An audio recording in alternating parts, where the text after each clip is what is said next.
Hello friends, welcome to flavours and delicacies. அப்புறம் இன்றைக்கி நாம் செய்ய போகிறது ஒரு சரவணபவன் ஸ்டைல் வெஜிடபிள் குருமா. இந்த குருமா வந்து உங்களுக்கு பூரி, சப்பாத்தி, இட்லி, தோசை, ஆப்பம் எல்லாத்துக்குமே சூட் ஆகிற ஒரு குருமா தாங்க. இப்போது இதுக்கு தேவையான இன்க்ரீடியன்ஸ் பார்த்திங்கன்னா கொஞ்சம் வெஜிடபிள்ஸ், தக்காளி, வெங்காயம், தாளிக்கிறதுக்கு கொஞ்சம் மசாலா பொருள், இஞ்சி பூண்டு, தேங்காயும் கொஞ்சம் கேஷ்யூ, கசகசா இதெல்லாம் போட்டு அரைச்சி எடுக்கணுங்க. அதை நான் அப்புறம் காட்டுறேன். ஃபர்ஸ்ட் நம்ம வந்து தாளிச்சிடலாங்க. குருமாவுக்கு தாளிச்சிடலாம்.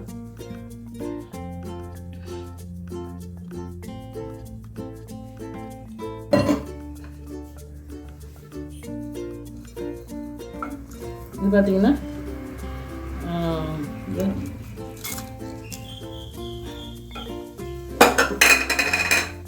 பே லீஃப்ங்க, அப்புறம் பட்டை, கிராம்பு, ஏலக்காய், கொஞ்சம் சோம்பு, அப்புறம் இது அன்னாசிப்பூ, கொஞ்சம் இது கல்பாசி, இதெல்லாம் தாளிக்கலாங்க. தாளிச்சதுக்கப்புறம்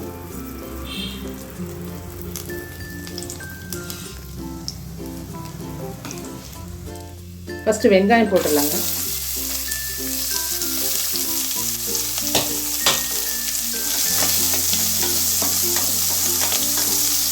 இது வந்து குக்கர்லேயே வச்சு செய்கிறதுனால நாம் வந்து சட்டுன்னு செஞ்சிடலாங்க. இது என்ன ஒரு 10-15 நிமிஷம் தாங்க. இந்த ஆகிற டைம் லிமிட் வந்து ரொம்ப கம்மி. இதெல்லாமே முன்னாடி நம்ம வந்து வெஜிடபிள்ஸ் எல்லாம் கட் பண்ணி வச்சு ரெடி பண்ணி வச்சிட்டோம்னா சட்டுன்னு செஞ்சிடலாங்க. ஒரு அவசரத்துக்கு காலையில் ஸ்கூல் போகிற நேரத்துக்கு ஈஸியாக அது ஃபினிஷ் ஆகணும்னா என்ன செஞ்சிடலாங்க. அப்புறம் இதில் வந்து 1 ஸ்பூன் இஞ்சி பூண்டு,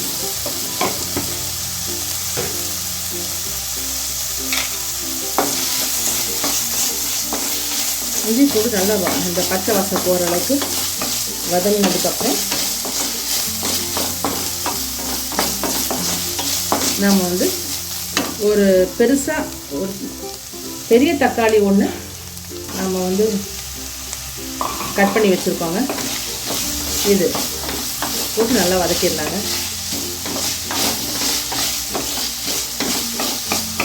இப்போ வந்து கொஞ்சம் உப்பு ஃபஸ்ட்டு போட்டுக்கலாங்க. அப்புறம் பார்த்துட்டு மறுபடியும் போட்டுக்கலாம்.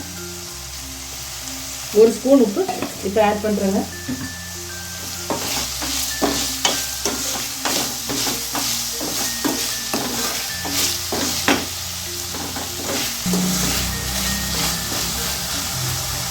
நல்லா வதங்கி வதங்கணும்னு இல்லைங்க.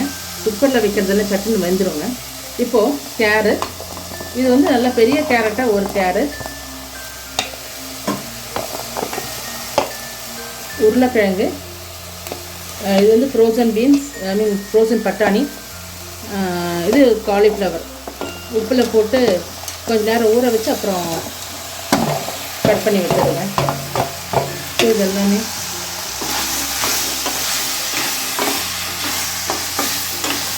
கொஞ்சம் வதக்கி வச்சுருங்க.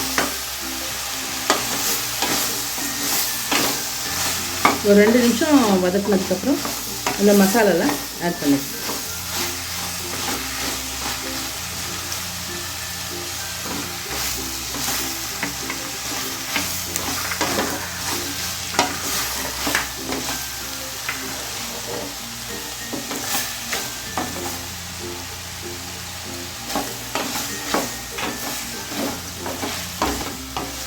இப்போ வந்து இது வந்து ஓரளவுக்கு வதங்கியாச்சுங்க. இப்படி வதங்கினா போதும். இனி தேவையான மசாலாலாம் போட்டுக்கலாங்க. 1/4 டீஸ்பூன் மஞ்சள்தூள், ஒரு 1 டீஸ்பூன் மல்லித்தூள், மிளகாத்தூள் ஒரு 1.25 ஸ்பூன் போதுங்க.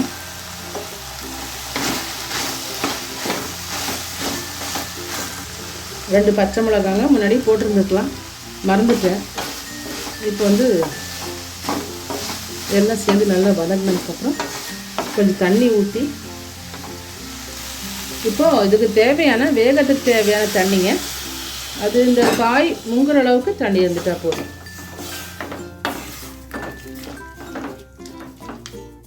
இப்போ வந்து இந்த மூடி வச்சு ஜஸ்ட் ஒரு விசில் கொடுத்துட்டா போதுங்க.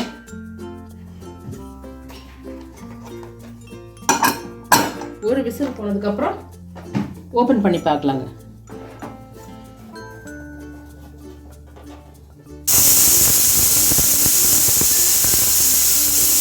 இப்போ இந்த குருமாக்கு தேவையான தேங்காய் அரைச்சிக்கலாங்க. அதுக்கு வந்து ஒரு மூடி தேங்காய் எடுத்துக்கோங்க, கொஞ்சம் சோம்பு, ஒரு 5-6 கேஷ்யூ, அப்புறம் வந்து ஒரு டீஸ்பூன் கசகசா சுடுதண்ணியில் ஊற வச்சு வச்சுருந்தேங்க.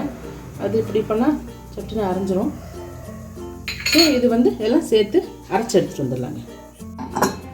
ஸ்டீம் இறங்கியாச்சுங்க.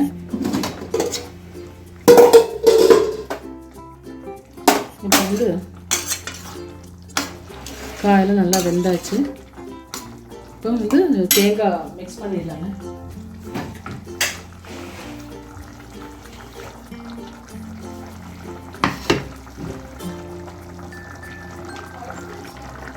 தேங்காய் போட்டாச்சு.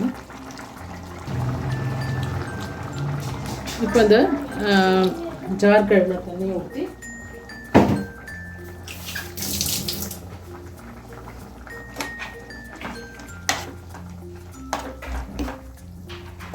சப்போஸ் திக்காச்சுன்னா கொஞ்சம் தண்ணி சேர்த்துக்கலாங்க.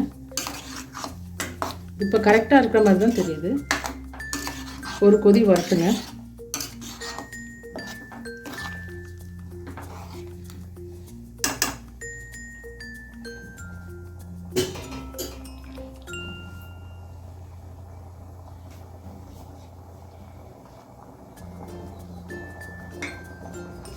கொதிச்சாச்சு. இப்போ உப்பு டேஸ்ட் பண்ணி பார்த்து தேவைப்பட்டா, ஆமாங்க இன்னும் கொஞ்சம் உப்பு வேணும்.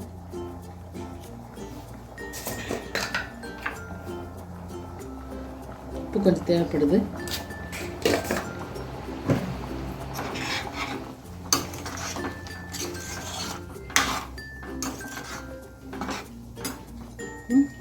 கொத்தமல்லி போட்டு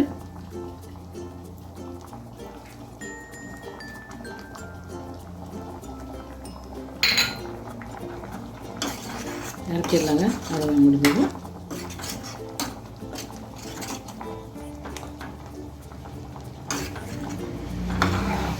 இனி இட்ஸ் ரெடி டு சர்வ். இனி வந்து ஒரு சர்விங் பவுலில் மாற்றிக்கலாங்க. இது இப்போ பவுலில் சர்வ் பண்ணியிருக்கோம். இன்றைக்கி வந்து எங்களுக்கு பிரேக்ஃபாஸ்ட் வந்து லேயர் சப்பாத்தி. ஸோ அதோட இந்த குருமா சாப்பிட்றதுக்கு ரொம்பவே நல்லாயிருக்கும். நீங்களும் இந்த ரெசிபி ட்ரை பண்ணி பாருங்கள், கண்டிப்பாக நல்லாயிருக்குங்க. சரவண பவன் ஸ்டைலில் செமையான குருமா. உங்களுக்கு இந்த ரெசிபி பிடிச்சிருந்தா லைக் பண்ணுங்கள், ஷேர் பண்ணுங்கள். அதே மாதிரி எப்பவும் சொல்கிற மாதிரி சப்ஸ்கிரைபும் பண்ணுங்கள். தேங்க்யூ. இன்னொரு நல்ல ஒரு ரெசிபியில் சந்திக்கலாங்க.